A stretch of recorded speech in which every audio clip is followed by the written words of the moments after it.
Hasyim Asy'ari dalam karyanya Adab Al-Muallim wal Muta'allim merumuskan kaidah penting akan urgensinya ilmu dan adab. At-tauhidu yujibul iman. Man la imana lahu la tauhida lahu. Wal imanu yajibu asy-syari'at. Man la syari'ata lahu la imana lahu wa la tauhida lahu. Syari'atu yujibul adab.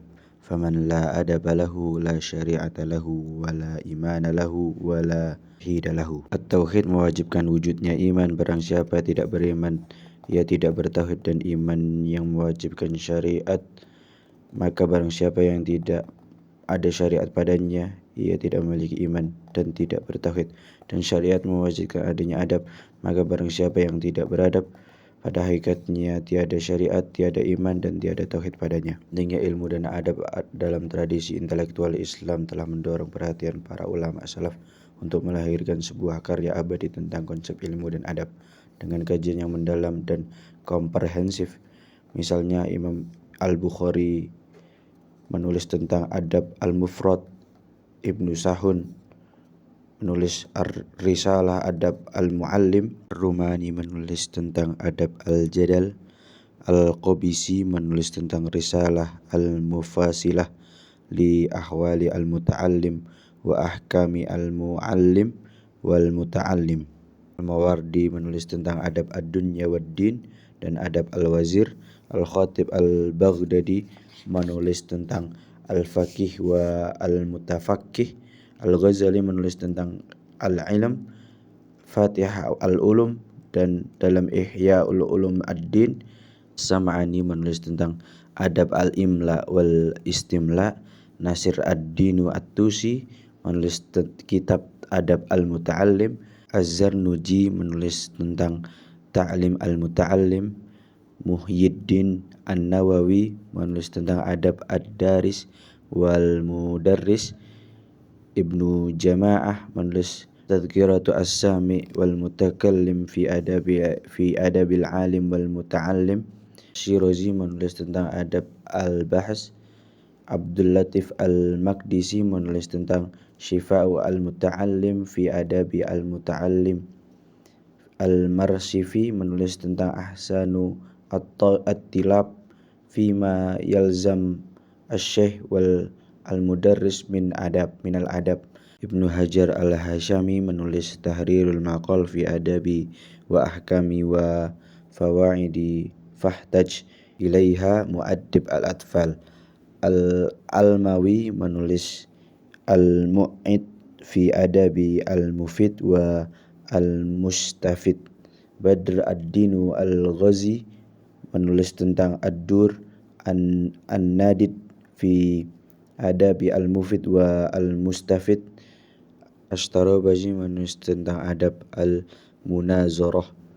Taj ad-Dinu bin Zakaria al-Usmani menulis tentang adab al-Muruddin. Asy-Syaukani menulis adab at-talab, dan lain-lain.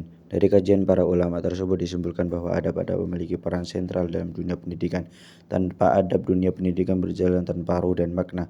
Lebih dari itu, salah satu penyebab utama hilangnya keberkahan pada dalam dunia pendidikan adalah kurangnya perhatian sivitas akademika dalam masalah adab. Zarnuji mengatakan banyak para pencari ilmu yang sebenarnya mereka sudah bersungguh-sungguh menuntut ilmu, namun mereka tidak merasakan nikmatnya ilmu. Hal ini disebabkan mereka meninggalkan atau kurang memperhatikan adab dalam menuntut ilmu.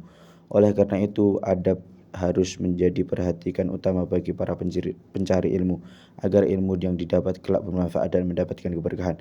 Ibnu Jama'ah mengatakan, mengamalkan satu bab adab itu lebih baik daripada 70 ilmu bab yang hanya sekadar dijadikan sebagai pengetahuan.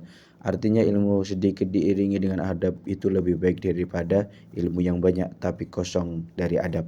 Pengertian adab. Ta'dibu secara etimologi merupakan bentuk masdar kata kerja adaba yang berarti mendidik, melatih, berdisiplin, memperbaiki, mengambil tindakan, beradab, sopan, berbaik hati, dan mengikuti jejak akhlaknya. Ibnu Qayyim, kata adab berasal dari kata ma'dubah. Kata ma'dubah berarti jamuan atau hidangan, dengan kata kerja adaba ya'dibu yang berarti menjamu atau menghidangkan makanan.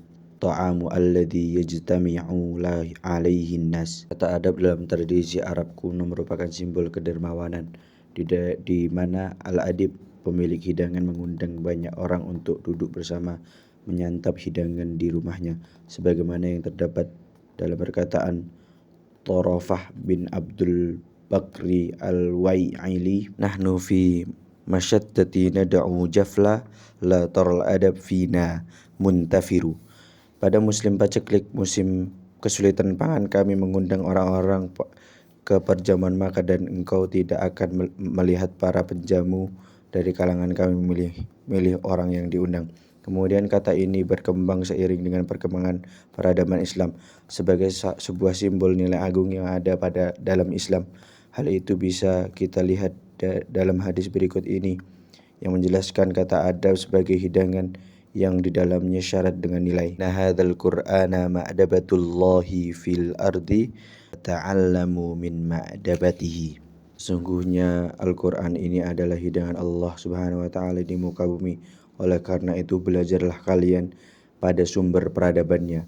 Kata ta'dib atau al-adab ini dipopulerkan oleh Al-Imam Bukhari dalam Adab Al-Mufrad, Mawardi dalam kitabnya Adab Ad-Dunya Wad-Din, Ibnu Sahnun dalam kitab Al-Adab Al-Muallim wal Muta'allim, dan Khatib Al-Baghdadi dalam Al-Jami' lil Ahlaki Ar-Rawi wa Adabu As-Sami', serta Ibnu Jama'ah dalam kitab Tazkiratus Sami' wal Mutaqallim fi Adabi Al-Alim wal Muta'allim.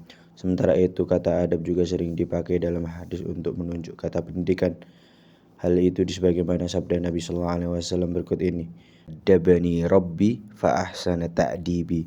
Tuhanku telah mendidikku dan telah membuat pendidikanku itu sebaik-baiknya. Anna yu'addibar rajulu waladahu khairun min ayyatasaddaqa bisa'in. Sesungguh jika seorang ayah mendidik anaknya, maka hal itu lebih baik baginya daripada sedekah 1 sa'. Akrimu auladakum wa ahsanu adabahum. Muliakan anak-anak kalian dan perbaiki adab mereka. Idza addabathu ummuhu wa anta addabatka ummuka. Ibunya telah mendidiknya dan ibumu telah mendidikmu. Addabani Rabbi nasya'tu fi bani Sya'din. Tuhanku telah mengajariku dan aku tumbuh besar di kalangan Bani Sa'ad. Ma waratha walidun waladan khairan min adabin hasanin. Tidak ada warisan yang lebih baik daripada pendidikan yang baik. Hadis riwayat At-Tabrani dalam Mu'jam Al-Awthah. Mu'dibin yuhibbu an tu'tiya ma'dabatahu wa inna adaballahi al-Qur'anu fala tahjuruhu. Setiap pendidik akan menyukai diberikan alat mendidik, dan sesungguhnya pendidikan dari Allah Subhanahu wa taala itu adalah Al-Qur'an, maka janganlah kalian menjauhinya. Menurut Al-Atas, istilah ta'dib adalah istilah yang paling tepat digunakan untuk menggambarkan pengertian pendidikan, karena pada dasarnya pendidikan Islam bertujuan untuk melahirkan manusia yang beradab. Sementara istilah tarbiyah terlalu luas karena pendidikan dalam istilah ini mencakup juga pendidikan untuk hewan. Selanjutnya ia menjelaskan bahwa istilah ta'dib merupakan masdar dari kata kerja adaba yang berarti pendidikan. Kemudian dari kata adaba ini diturunkan juga kata adabun. Menurut Al-Atas, adabun berarti pengenalan dan pengakuan tentang hakikat bahwa pengetahuan dan wujud bersifat teratur secara hierarkis sesuai dengan berbagai tingkat dan derajat tingkatan mereka, dan tentang tempat seseorang yang tepat dalam hubungannya dengan hakikat itu serta dengan kapasitas dan potensi jasmaniah, intelektual maupun rohaniah seseorang. Al-Atas mengatakan bahwa adab adalah pengenalan serta pengakuan akan hak, keadaan sesuatu dan kedudukan seseorang dalam rencana susunan berperingkat martabat dan derajat yang merupakan suatu hakikat yang berlaku dalam tabiat semesta. Pengenalan adalah ilmu, pengakuan adalah amal. Maka pengenalan tanpa pengakuan seperti ilmu tanpa amal. Pengakuan tanpa pengenalan seperti amal tanpa ilmu. Keduanya sia-sia karena yang satu menyifatkan keingkaran dan keangkuhan, dan yang satu lagi menyifatkan ketidaksadaran dan kejahilan. Berdasarkan pernyataan adab seperti itu, Al-Atas mendefinisikan pendidikan menurut Islam sebagai pengenalan dan pengakuan secara berangsur-angsur ditanam ke dalam manusia tentang tempat-tempat yang tepat bagi segala sesuatu di dalam tatanan wujud. Sehingga hal ini membimbing ke arah pengenalan dan pengakuan tempat Tuhan yang tepat dalam tatanan wujud tersebut. Pendapat Al-Atas mengenai ta'dib dikuatkan oleh Sa'duddin Mansur Muhammad. Ia beralasan bahwa istilah ta'dib merupakan istilah yang mencakup semua aspek dalam pendidikan, baik unsur tarbiyah maupun ta'lim. Lebih lanjut, ia menegaskan bahwa istilah ta'dib sudah dikenal sejak zaman jahiliyah dan dikuatkan setelah datangnya Nabi Muhammad SAW. Alasan yang lebih mendasar dan melatar belakangi Al-Atas memilih istilah ta'dib adalah ada berkaitan erat dengan ilmu, sebab ilmu tidak dapat diajarkan atau ditularkan kepada anak didik kecuali jika orang tersebut memiliki adab yang tepat terhadap ilmu pengetahuan dalam berbagai bidang. Kemudian konsep pendidikan Islam hanya terbatas pada makna tarbiyah dan taklim. Itu telah dirasuki pandangan hidup barat yang berlandaskan nilai-nilai dualisme, sekularisme, humanisme, dan sofisme, sehingga nilai-nilai adab menjadi kabur dan semakin jauh dari nilai-nilai hikmah ilahiyah. Kuburan makna adab tersebut mengakibatkan kezaliman, kebodohan, dan kegilaan.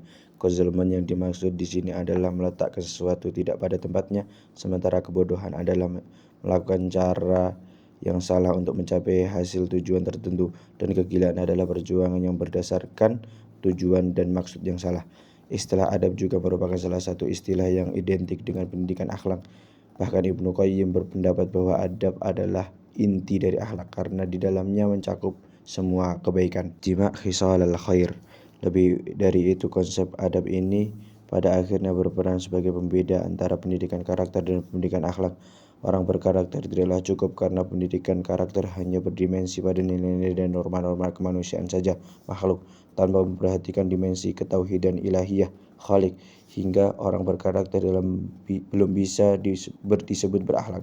Karena bisa jadi orang yang berkarakter toleransi, ia mengikuti paham pluralisme sehingga memukul rata semua agama tanpa batas norma syariat. Sementara dalam pendidikan akhlak mengintegrasikan kedua dimensi tersebut, yakni nilai kemanusiaan makhluk dan nilai uluhiyah khalik, adalah hal yang wajib dan tidak boleh dipisah-pisahkan, sehingga orang yang berakhlak secara langsung mencakup orang yang berkarakter. Dengan demikian, pendidikan akhlak dan adab adalah lebih syumul, mencakup daripada pendidikan karakter. Adab akademik. Salah satu ulama yang memberikan perhatian dalam masalah konsep adab akademik adalah Ibnu Jama'ah. Konsep tersebut beliau jelaskan secara komprehensif dalam karyanya yang berjudul Tadhkiratus Sami wa al-Mutakallim fi Adabil Ilm wal Muta'allim. Dalam kitab ini, perincian adab akademik adalah sebagai berikut. Adab akademik ilmuwan, adab al-alim, adab ilmuwan terhadap dirinya sendiri. Adab al-alim fi nafsihi, seorang ilmuwan harus syarat dengan adab. Tanpa adab, dirinya akan jatuh dalam celaan, dan ilmu yang ada pada dirinya tidak membawakan manfaat.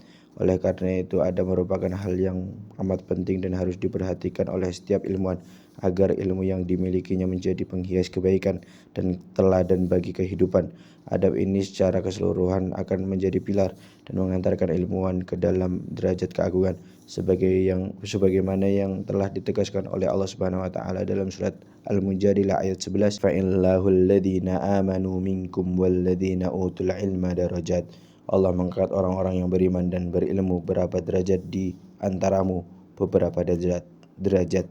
Surat Al-Mujadilah ayat 11. Ibnu Jama'ah dalam Tadhkiratu As-Sami wa Al-Mutakallim menyebutkan bahwa ada 12 butir adab personal yang harus dimiliki oleh setiap ilmuwan, sehingga dengan adab tersebut akan lahir dari setiap ilmuwan kepribadian dan yang patut dicontoh dan dijadikan teladan dalam kehidupan.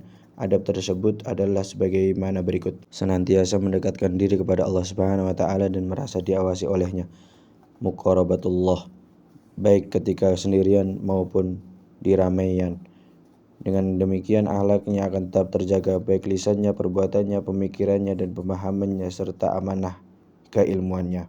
Ya ayyuhalladzina amanu la takhunullaha war rasula wa takhunu amanatikum wa antum ta'lamun. Hai orang-orang yang beriman, janganlah kamu mengkhianati Allah dan Rasul-Nya Muhammad SAW, dan juga janganlah kamu mengkhianati amanat-amanat yang dipercayakan kepadamu sedang kamu mengetahui.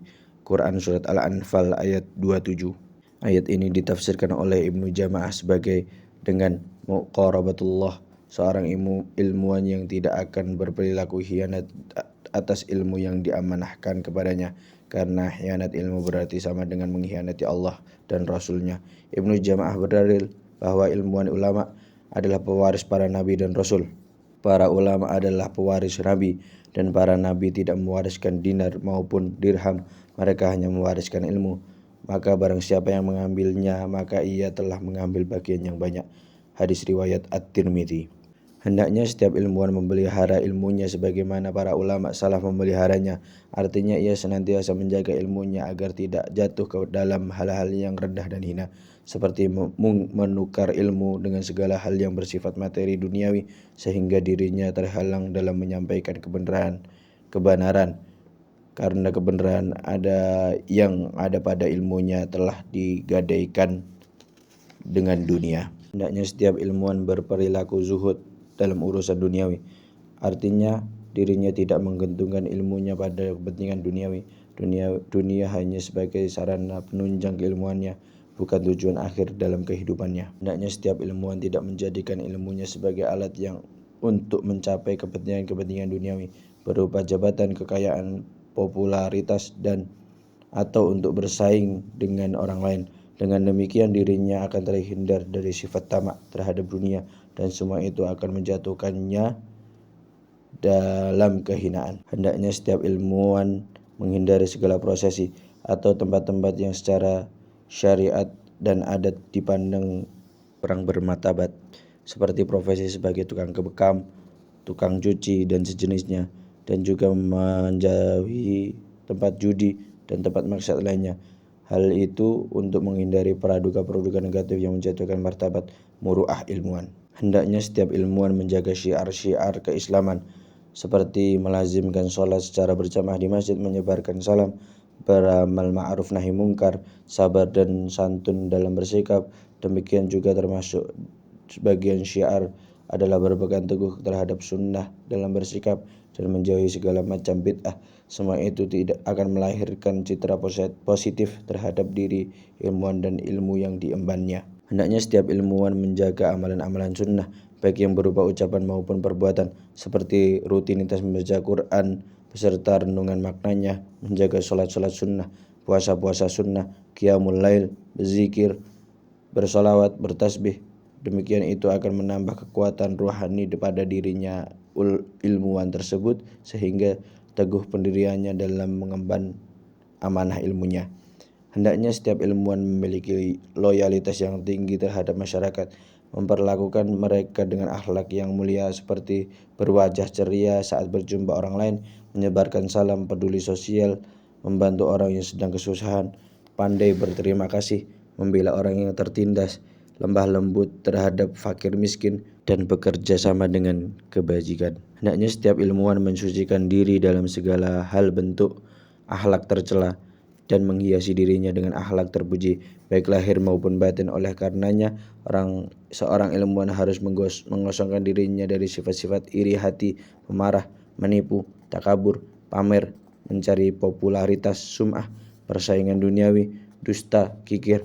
Kemudian mengisi dirinya dengan sifat qanaah, pemaaf, jujur, tawadu, ikhlas, siddiq, amanah, dan dermawan. Hendaknya setiap ilmuwan rajin menambah wawasan keilmuan dengan cara memperbanyak bacaan, menghafal, menganalisa, mengkaji masalah, meneliti, dan menuangkannya dalam bentuk karya ilmiah. Hal ini sebagaimana yang dicontohkan oleh Imam Syafi'i dalam menuntut salah satu murid yang bernama Ar-Rabi, bahwa Imam Syafi'i jarang makan pada siang hari dan jarang tidur pada malam harinya, karena disibukkan dengan mengkaji banyak-banyak masalah keilmuan dan membukukannya. Hendaknya setiap ilmuwan tidak segan untuk belajar kepada orang yang berada di bawahnya, baik secara usia, kedudukan, maupun nasab. Hal itu dikarenakan ilmu dan hikmah adalah barang yang hilang dari tangan orang mukmin dan harus diraih kembali ke pangkuannya. Hendaknya setiap ilmuwan memiliki keahlian dalam dunia tulis-menulis, khususnya dalam bidang yang ditekuninya. Hal itu dimaksudkan sebagai wahana untuk menyalurkan ilmunya di tengah-tengah masyarakat luas dan mengembangkan dunia akademik. B. Adab ilmuwan dalam proses pengajaran. Adab al-alim fi darshihi. Setelah seorang ilmuwan memenuhi 12 adab personal sebagaimana yang telah disebutkan di atas, selanjutnya ia dituntut pula untuk mengaplikasikan adab akademis lainnya yang berkaitan dengan kegiatan pengajaran yang ditekuninya. Dalam hal ini Ibnu Jama'ah menguraikan 12 butir adab yang harus dipenuhi seorang ilmuwan dalam proses pengajarannya, yaitu sebagai berikut. Hendaknya setiap ilmuwan menjelang berangkat mengajar mensucikan dirinya dari hadas dan kotoran, merapikan dirinya serta mengenakan pakaian yang layak yang menjadi tradisi masyarakat setempat. Semua itu dimaksudkan untuk menjaga kewibawaan ilmu dan agamanya, bukan untuk maksud-maksud lainnya seperti pamer, popularitas dan seterusnya. Cara seperti ini sebagaimana yang pernah dilakukan oleh Imam Malik, bahwa beliau ketika hendak berangkat mengajar mandi terlebih dahulu, merapikan diri, memakai pakaian yang baik, memakai minyak wangi dan mengenakan sorban di kepalanya. Berdoa hendak berangkat menuju majlis pengajaran sebagai berikut. Allahumma inni a'udzubika an adilla au udalla au azilla au uzalla au adlima au udlima au ajhala au yujhala alayya. Ya Allah, aku berlindung kepadamu akan tersesat atau menyesatkan, dari terpeleset atau membuat orang lain terpeleset, dari kezaliman atau menzalim orang lain, dari kebodohan atau membodohi orang lain. 1. Hendaknya seorang ilmuwan mengambil posisi duduk yang bisa dilihat oleh seluruh peserta didik yang hadir di majelisnya dan menetapkan posisi mereka berdasarkan pengetahuan, usia, kesalehan, dan kemuliaannya. Kemudian mungkin membuka majelis dengan basmalah dan salam yang diiringi dengan wajah yang santun dan berwibawa. 2. Hendaknya setiap ilmuwan memulai perkuliahannya dengan membaca beberapa ayat dari Al-Quran untuk mengambil hikmah dan keberkahan di dalamnya. Ketiga, jika seorang ilmuwan mengajarkan beberapa disiplin ilmu dalam satu hari, maka hendaknya mendahulukan pelajaran yang lebih mulia, yaitu menjelaskan tafsir Al-Quran, hadis, usuluddin, usul fiqh, madhab, masalah khilafiyah, dan ilmu nahwu dan ilmu debat. 4. Seorang ilmuwan hendaknya mengatur volume suaranya sesuai dengan situasi dan kondisi, yaitu tidak terlalu keras dan tidak juga terlalu pelan, karena Allah Subhanahu wa taala mencintai suara yang pertengahan dan membenci suara yang keras. Hadis riwayat Al-Khatib Al-Baghdadi. 5. Hendaknya seorang ilmuwan menghindari hal-hal yang sifatnya perdebatan dalam majelis ilmunya, karena hal itu tidak bermanfaat dan menyebabkan terjatuhnya di dalam kesalahan. 6. Hendaknya seorang ilmuwan menegur kepada para peserta didik yang kurang beradab di dalam majelis ilmunya. 7. Hendaknya seorang ilmuwan bersikap adil di dalam menyampaikan materi pelajaran dan memperlakukan semua anak didiknya secara wajar. 8. Hendaknya seorang ilmuwan mempersilahkan kepada para peserta asing yang hadir di majelis ilmunya. Yang ke-9, hendaknya seorang ilmuwan menutup pelajarannya dengan kalimat wallahu a'lam bishawab, Allah lebih mengetahui tentang kebenaran. Ke-10, hendaknya seorang ilmuwan menyadari akan bidang keahliannya dan hanya mengajarkan bidang keahlian tersebut kepada para peserta didiknya. C. Adab ilmuwan terhadap para peserta didiknya. Adab al-alim ma'a talibatihi. Ibnu Jama'ah berpendapat bahwa setidaknya ada 14 butir adab yang harus diamalkan oleh seorang ilmuwan dalam hubungannya kepada para peserta didiknya. Pertama, dalam mendidik para muridnya, seorang ilmuwan hendaknya berniat karena Allah Subhanahu wa taala dan menyebarkan ilmu dan menghidupkan syiar agama Islam, menegakkan kebenaran dan menghapuskan kebatilan. Kedua, hendaknya seorang ilmuwan tidak putus asa dalam mendidik para muridnya yang menyimpang. Yang ketiga, hendaknya seorang ilmuwan memotivasi para peserta didiknya agar mencintai ilmu dan antusias di dalam memperolehnya. Keempat, hendaknya seorang ilmuwan mencintai muridnya sebagaimana mencintai dirinya. Kelima, hendaknya seorang ilmuwan memilih metodologi pengajaran yang paling mudah diterima oleh para peserta didiknya. Keenam, hendaknya seorang ilmuwan berantusias dalam menyampaikan pelajarannya kepada para peserta didiknya dengan melihat kondisi kejiwaan mereka. Ketujuh, hendaknya seorang ilmuwan menyediakan waktu khusus untuk menguji pemahaman para peserta didik setelah mereka selesai menerima semua materi pelajaran. 8. Hendaknya seorang ilmuwan mengatur waktu tertentu untuk menguji hafalan terhadap peserta didiknya tentang hal-hal yang berkaitan dengan materi yang telah disampaikan. Kesembilan, hendaknya seorang ilmuwan tidak membebani peserta didiknya di luar kemampuannya. Kesepuluh, hendaknya seorang ilmuwan memberikan kaidah-kaidah penting dan masalah-masalah kontemporer yang berkaitan dengan materi pelajaran yang disampaikan kepada para peserta didiknya. Kesebelas, hendaknya seorang ilmuwan bersikap adil terhadap para peserta didiknya tanpa pilih kasih. Kedua-belas, hendaknya seorang ilmuwan memperhatikan secara cermat terhadap perkembangan akhlak para peserta didiknya dan memberikan solusi-solusi terhadap penyimpangan akhlak mereka. Ke-13, hendaknya seorang ilmuwan senantiasa siap membantu murid-murid demi kemaslahatan mereka, baik yang bersifat moral maupun material. Ke-14, hendaknya seorang ilmuwan bersikap tawadhu terhadap para peserta didiknya. D. Adab penuntut ilmu, adab al-muta'allim. Adab penuntut ilmu terhadap dirinya sendiri, adab al-muta'allim li nafsihi. 1. Menyucikan diri dari segala sifat-sifat tercela dan agar mudah menyerap ilmu. Kedua, meluruskan niat dalam mencari ilmu, yaitu ikhlas hanya karena ingin mendapatkan ridho Allah Subhanahu wa taala ketika menghargai waktu dengan cara mencurahkan segala perhatian untuk urusan ilmu. Keempat, memiliki sifat qanaah dalam kehidupannya dengan menerima apa adanya dalam urusan makan dan pakaian serta sabar dalam kondisi kekurangan. Kelima, membuat jadwal kegiatan harian secara teratur sehingga alokasi waktu yang dihabiskan jelas dan tidak terbuang sia-sia.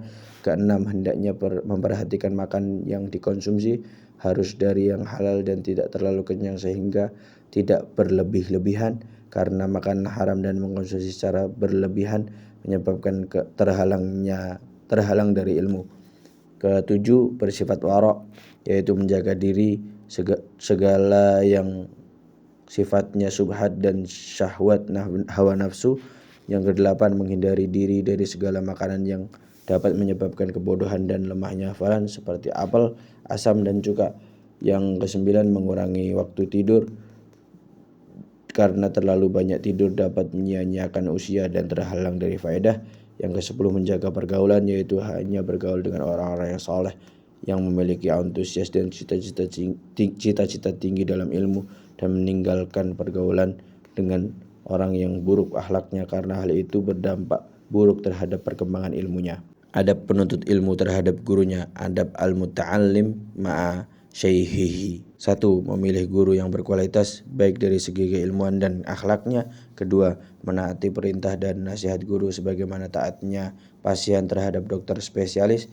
Yang ketiga, mengagungkan dan menghormati guru sebagaimana para ulama salaf mengagungkan para guru mereka.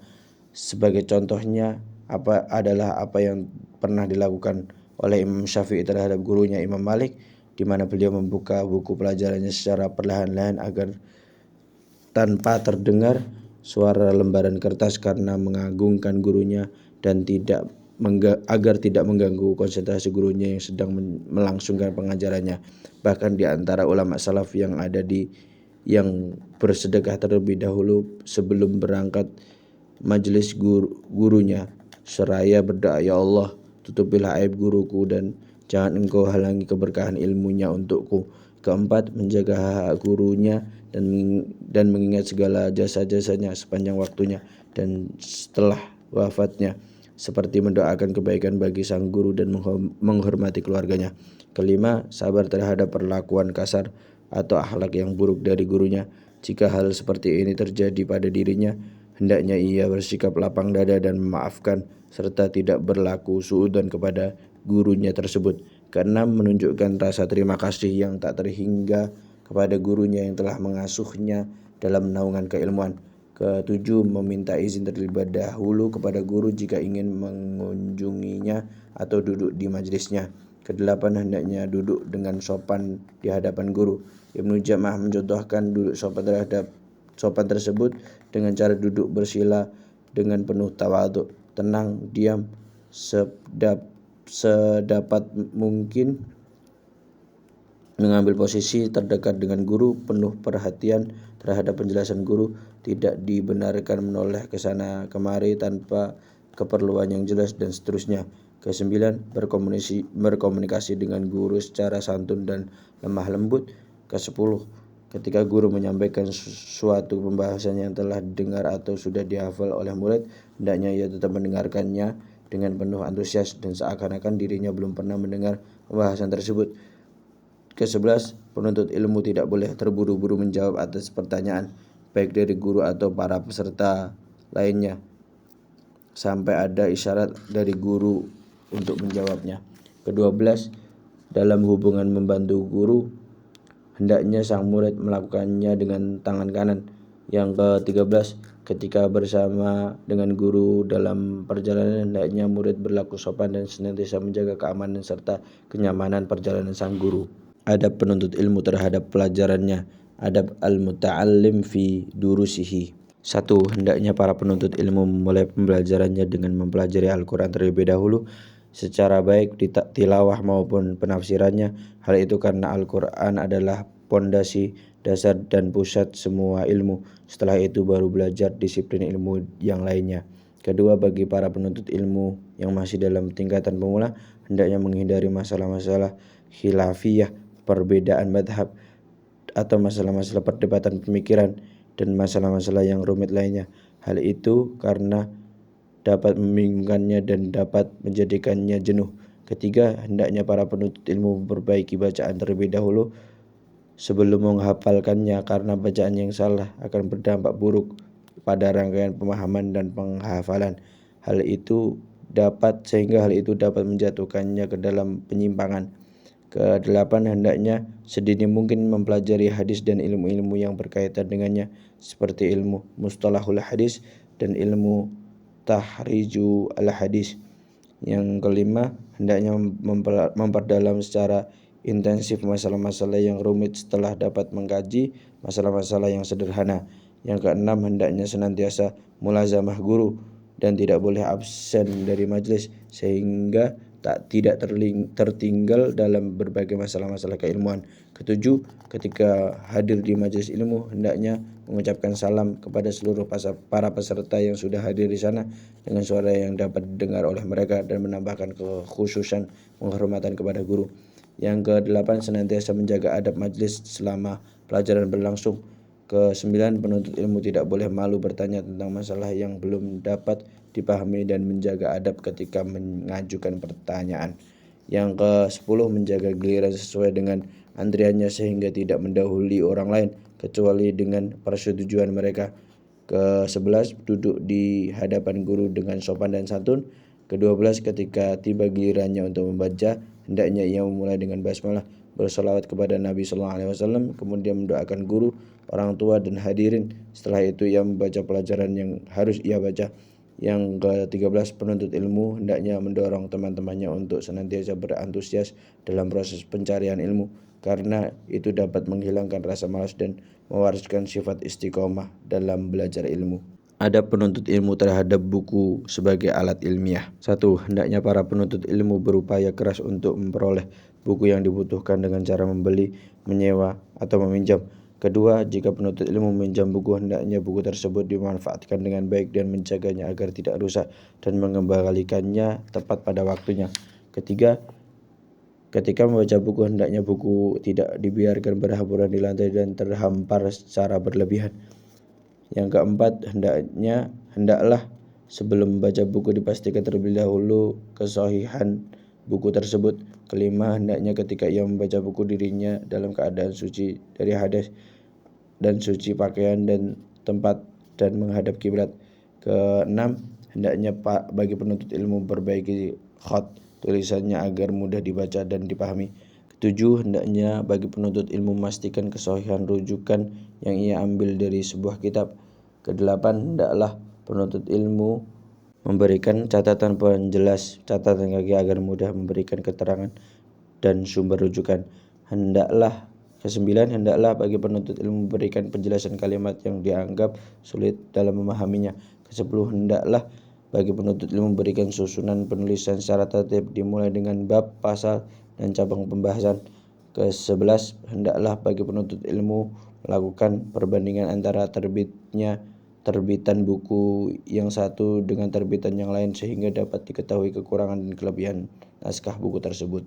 Bab makna adab dalam perspektif pendidikan Islam. Dr. Ardian Husaini.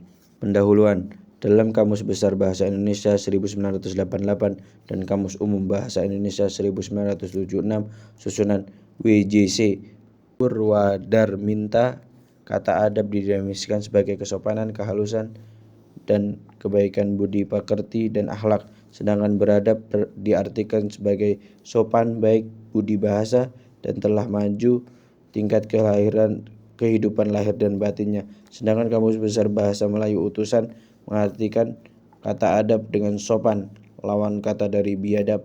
Beradab berarti baik budi bahasa. Istilah adab tentu saja bukan hal yang asing bagi bangsa Indonesia, sebab kata ini sudah terbiasa digunakan di tengah masyarakat dan juga tercantum dalam Pancasila. Sila kedua yaitu kemanusiaan yang adil dan beradab. Masuknya istilah adab dalam Pancasila ini merupakan indikasi kuatnya pengaruh Islamic world view, pandangan alam Islam dalam rumusan pembukaan Undang-Undang Dasar 1945, di mana terdapat rumusan Pancasila. Indikasi yang lebih jelas tentang kuatnya pandangan alam Islam pada rumusan Pancasila adalah terdapat sejumlah istilah kunci dalam Islam lainnya, seperti kata adil, hikmah, rakyat, daulat, wakil, dan musyawarah.